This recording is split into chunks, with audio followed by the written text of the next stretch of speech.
फुटपाथवर मळक्या आणि फाटलेल्या कपड्यांमध्ये भीक मागणारा एक 25 वर्षांचा तरुण. पोलिसांना वाटलं की हा नेहमीसारखाच एखादा बेवारस भिकारी असेल. पण जेव्हा पोलिसांनी त्याचं नाव विचारलं तेव्हा समोर आलेली माहिती ऐकून पोलिसांच्याही पायाखालची जमीन सरकली. कारण रस्त्यावर भीक मागणारा हा तरुण दुसरा तिसरा कोणी नसून डॉक्टर होण्याचं स्वप्न पाहणारा एक हुशार वैद्यकीय विद्यार्थी होता. नेमकं काय घडलं होतं या तरुणासोबत, चला जाणून घेऊया. ही घटना घडली मुंबईतील मालार परिसरातील येसवी रोडवर.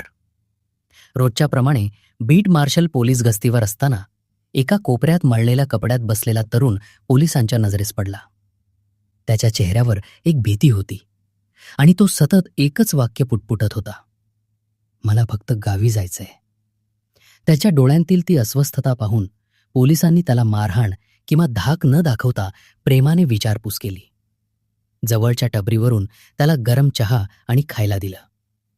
भुकेनं व्याकुळ झालेला तो तरुण अन्न खाऊ लागला. थोडा धीर आल्यावर त्याने आपलं नाव सांगितलं, अनिकेत देशपांडे. जेव्हा पोलिसांनी त्याच्या घरच्यांबद्दल विचारलं तेव्हा समोर आलेली माहिती थक्क करणारी होती.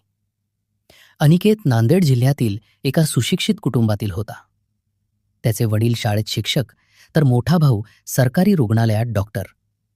आणि सर्वात मोठा धक्का तर तेव्हा बसला जेव्हा त्यानं सांगितलं की तो स्वतः BAMS म्हणजेच वैद्यकीय अभ्यासक्रमाच्या 3ऱ्या वर्षात शिकत आहे.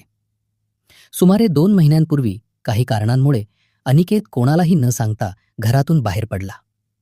प्रवासादरम्यान त्याची बॅग चोरीला गेली, ज्यामध्ये त्याचे सर्व शैक्षणिक कागदपत्रे, पैसे आणि मोबाईल फोन होता.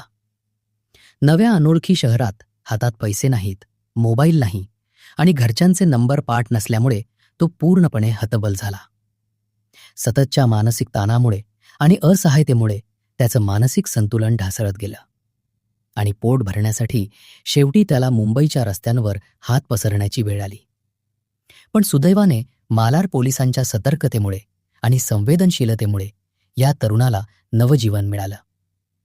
पोलिसांनी तात्काळ नांदेड पोलिसांशी संपर्क साधून त्याच्या कुटुंबाचा शोध घेतला आणि अवघ्या काही तासातच अनिकेतला त्याच्या आईवडिलांच्या सुपूर्द केलं.